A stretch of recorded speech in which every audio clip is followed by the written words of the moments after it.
I am your main host, Shams, and we are back with another One Step Beyond podcast with our guests.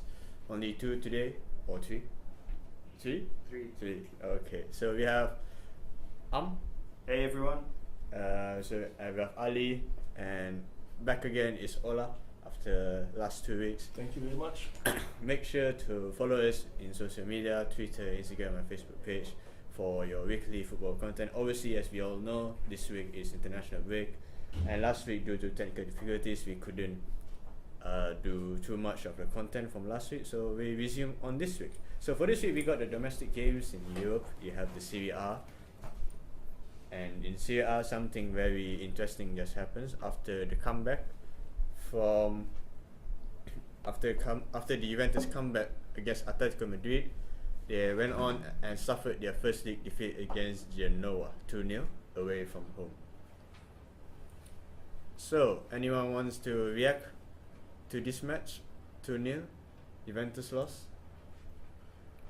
For me, I think that there's a lot that happens in Europe that eventually affects local teams. So you think of what happened to Juventus, they lost just after having a great outing in Europe.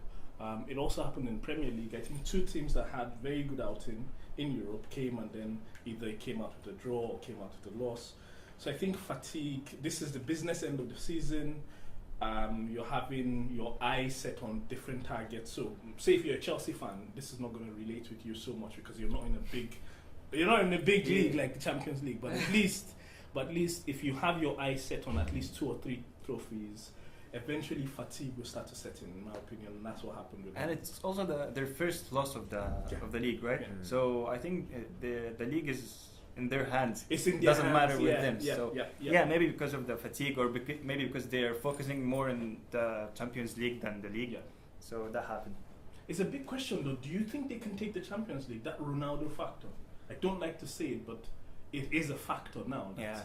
Can Juventus take it? I think they were from the first. I think they will, because from the beginning of the Champions League, they were the number one. I think after Real Madrid, even though Real Madrid had bad time, but still, I think Juventus can do it if they qualified against Ajax, which is doing absolutely amazing in the Champions League. So if they did that with easy win, so I think they'll do that. Well, during the match is also important to know that there's no Ronaldo, there's no Chiellini, there's no Szczesny. A bit of experiment from Allegri with the lineup and stuff. Players playing out of position, so that could be one of the reasons why they lost. Anything you want to add? I guess that's why I agree with Anne as well, that the league is already in the bag. Exactly. So like you said, you can experiment. At this point in time, you can experiment. You already know 8 or 9 games to go. If we give the few French players some time on the pitch, still good. If we win, we win. If we don't, well, we know we can tinker a little bit more. But that's how I see it. Moving on to the next match. Before I move on, Juventus currently sitting at the top with 75. Closest rival in second place is Napoli with 62. So yeah, very comfortable. 13 points different. It's in the bag. Very comfortable. So next match in Serie A again is the Milan derby, 3-2 to Inter. Milan is blue, I suppose, because they won against AC Milan twice now this season. Goals from Lautaro Martinez, Vecino. Yeah, great win for Milan at San Siro. I think Milan was blue for the past 8 years, 9 years since the era of Mourinho, because AC Milan was going through a rough phase, man. But I think now after Christoph Piatek went to AC Milan, their case is actually better. Like Christoph Piatek is shooting a lot of goals right now, and he's bringing a lot of wins. He's a young perspective, but I don't think he can carry the team alone. I mean, if you look at AC Milan throughout history, they had quality players at every position. Whether it's centre back, full backs, midfielders, attackers, you name them. But let's hopefully see what Lucas Paqueta and Christoph Piatek, what they can do together. I think they have potential. Hopefully they can return the Kaka, The Kaka era. The Kaka era. But Yeah. Anything you want to add, Ola? I mean, we Milan blue once again. So let's get to the thick of things with the FA Cup games. Obviously, you have to react to the, I believe was to be the quarterfinals, and that was Wolves at home at Molineux Arena. Shock Man United. Not really shocked.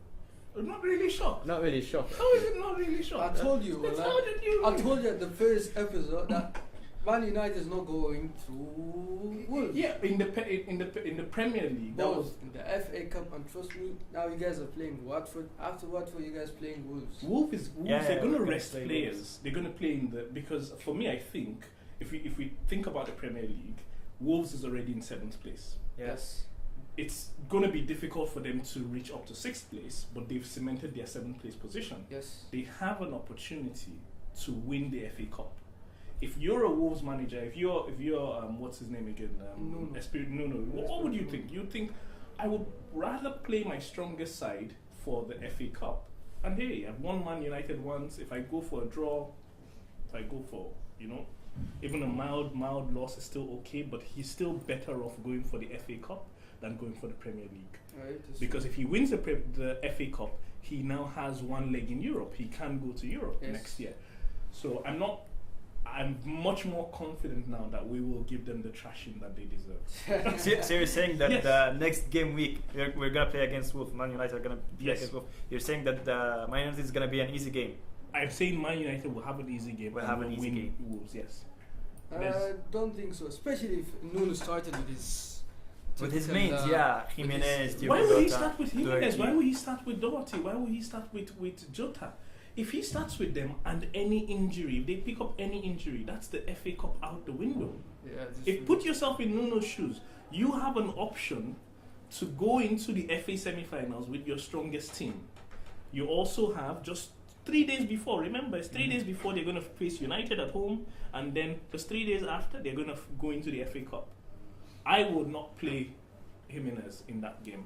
I might bring him on as a sub. I might play Jota maybe as a sub, but I wouldn't play a strong team against United. What do I gain if I win United and lose the FA Cup? Think about it. Yeah. What do I gain? The thing is, it's not about the players. Yeah, the players they do play a role And I factor. can't believe we're talking But about the Wolves squad- here. Wolves beating United. Have Are you you seen joking? the squad? The squad is explosive. Well, man. we're speaking about the Wolves playing against United in the FA Cup, and they actually did it and beat I us. know, yeah. Lightning is not gonna strike twice. Believe me, this is United we're talking about. I mean, you guys suffer about the Wolves because the thing is they play a weird tactics, 3-5-2, where they have the right back as a right wing back and the left wing back. Matt Doherty, man, Yeah. Robin Neves, Yeah. Joao Moutinho and Robin Neves, they dominate the midfield. You cannot do anything.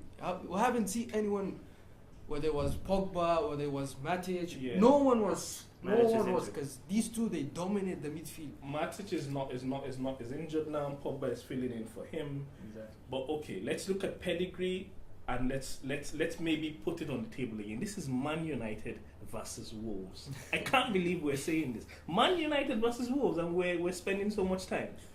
I think. It's because of Nuno Magic. Exactly. And Is he now Nuno Magic? One victory against United. Okay, wait, He becomes the Nuno Magic. wait, before. Bro, he brought Wolves from the Championship. second league, from the He won the championship, championship. to the 7th of the table, And he lost below the as top he- 6. as a 7th place. I mean, And to against be- the top 6, I think he lost twice or three times. No, he's was- done really well against the top 6. I give it to him. He's done really well. The way they play, I mean, like, Yeah. and the, I take nothing against from them, but I'm thinking from a tactical position, I don't think he's going to play his strongest side. I'm not saying that even if he plays his strongest side, we're going to be afraid, but I'm saying that already gives Man United the edge. Man United doesn't have a strong game to play that weekend. They have an FA to play. They have more on their mind. They have more reason to rest players. I would only be worried if by Friday in the press conference, by Wednesday it would be, if Ole says, Lukaku's not back, Rashford is not back, I'll be worried. but the thing is, you have to also look about the next game you guys have. You guys have Champions League. Yeah. So why would you? You also Why have would you 2 have games placed- in the same game week. Like Yeah. they're gonna play 2 games Watford, within 3 yes, days. Watford and then Watford and then and, Wolves. Wolves, Yeah. yeah. So think about it though. It's a tough. It's a tough. That's a tough, see. it's a tough one, but we're a bit getting over the top here because let's just focus on this match. Yeah. Okay. And this match is obviously away from home. It's always tough going away to Wolves Yes, at I Marino agree. Arena. And the stats here are pretty interesting. Okay. Possession 62% for Man United, 38% for Wolves. But shots 11 for Man United, 2 on target, while Wolves have 17. On And- target. And with 7 on target. 7 on target. 17 shots in total.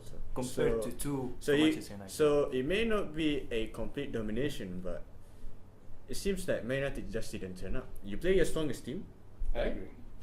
but what happened? Okay. Like I said when we talked about Juve, I said we had a great day at Europe, fatigue, and we're back in the league. And this is just one blip, and it's only we're talking about. Do you call This that a is- great day? I call it a great day. It's a great day now. We're gonna have maybe a good day against Barcelona. We had a great day in Europe. We came back in the Premier League. It happens to everybody. It happened to Juve. Nobody's saying all of that when it happens to Juve. And we're talking about this when it happens to United. But this FA Cup game, Yeah. is 1 week Yes. after the league. So you don't really have. We that were kind of- really very tired. And you guys are not like Maybe in you the can say position because- of Juve, because Juve, the league is on the board. You guys are Yeah, we're still Wrestling. struggling for it. Yeah, struggling we're for still Europa struggling League for it. right now, not even the Champions League. No. You heard me Europa saying is that. It's Arsenal's birthright. We won't take it away from you. No, it's Arsenal's birthright. We won't take it away from Arsenal. But okay, you know what? Let's stick to the basics. Let's stick to stats. I think stats can be deceiving. Fine, Wolves had 7 shots on target, and 2 went in the back of the goal. It's good. Fair point. We're looking on. We will meet them, right? Away from home, and we will do the business. You have my word on that. We will do the business. I will come back here. We would have done the business. We'll be back here. I will shake your hand. you will shake my hand. You know what I'm saying?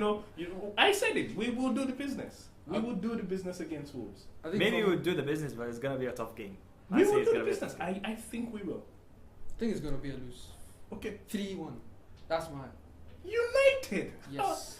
Mark okay. my words, Ola. Okay. All right. Listen. Let's move on. Let's move on.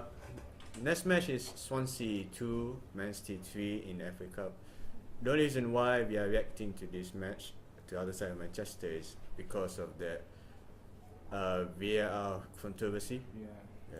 Not really so much about the match because we kind of expected Man City to win, even though Swansea gave a good fight, going 2-0 up. But yeah, even Pep said in his press conference saying they don't deserve to win the match, and he doesn't like it when winning this kind of way.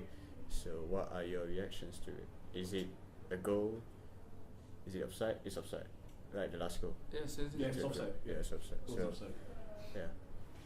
So yeah, this is the thing with VAR because there's a lot of theories in social media that's going around saying that VAR has this big club bias or rich club bias towards the bigger clubs. They tend to have their decisions to be better for them rather than the smaller clubs like Swansea, for example. So there you I have it. think, in my opinion, that Man City games, the next games they will have is going to be hard games because basically Swansea cracked the password. Have you seen that? They basically cracked the password. If you want to make Man City suffer, just have the ball. That's what they did. They kept passing, they have the ball. They couldn't do anything. Manchester City couldn't do anything unless when they sub Aguero. Aha. That's That the was man. a factor. That was a the factor. man, yes. They didn't start Aguero, they didn't start Sterling, they Yes. started a French team, they started Sane, they Yes. started Mahrez, they Yes. started Jesus.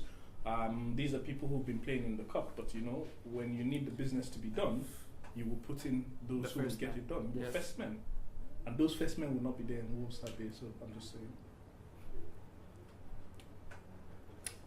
Wow. Yeah. Anything else you want to add? Maybe about the VAR? At the end of the day, is Manchester City. So Man City. Yeah. I mean, yeah. if they have left like God if knows. they're down 3-0 and they have 10 minutes, just can't sub the team. Yeah, they have too much quality, but pity Swansea. It would nice to see Man City out of FA Cup because they are noisy about that quadruple thing all over the season. Yeah. Right, hate to see that happen. Right, now we move on to the Premier League, and only one game we're gonna react, and that is Chelsea losing to Everton at the Merseyside, 2-0. I'm not sure what to think of the match because waking up after seeing the result, I was expecting to see Chelsea to get all 3 points, but Chelsea basically just raced their game in hand, losing to Everton, and now they are making their top 4 race a bit harder for them, even though it's still close. It's still close. I don't know why Sarri is still in Chelsea. I don't know.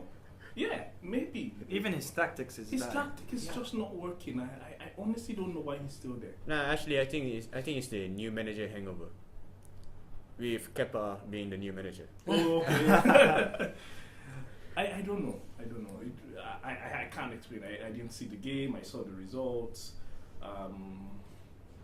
The stats would say it all that, there was no way they were going to win. Although I think they were 0-0 at halftime. Yeah, 2 0-0. goals came in Chelsea the second missed half. a lot of chances. First half, Chelsea were the better team, and then Everton just turned it up in second half.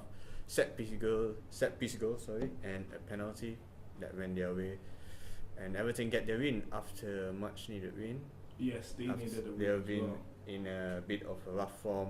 I think they've played around 26 games against top 6, and in the 27th game, which was against Chelsea, they managed to win. Other games they either lost or draw, so this is not. Because one thing, Gelfi Sigurdsson, the guy came back from the injury. He made a huge impact. Yeah. This is what he do, man. How about the new signing, Richarlison? He scored a goal. Yeah, but he's been there and he's just not. Yes, he's been there without Sigurdsson. So what happened? Nothing. Yeah.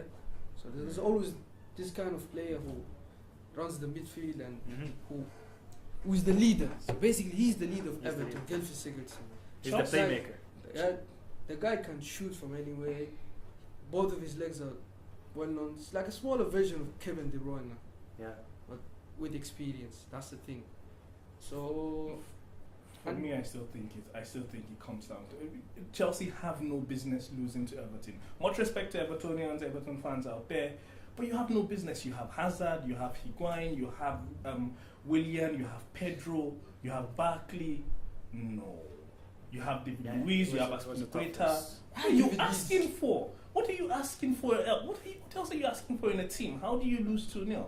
How do you play and not score at least 1 goal? So for me, these type of games, I just think I look back on the coach, I look back on his tactics, and I just don't think players are motivated enough to play again. Chelsea's a team that should be, playing for top of the league. I don't see Chelsea playing and trying to just scribble on top 4. Top 4 for me is an Arsenal birthright. People should not be contesting for top 4. It's for Arsenal. I don't like to see big teams contest. Much respect to Ali, but big teams should not contest for top 4 with Arsenal. fair point, Wala. Anything else you want to add?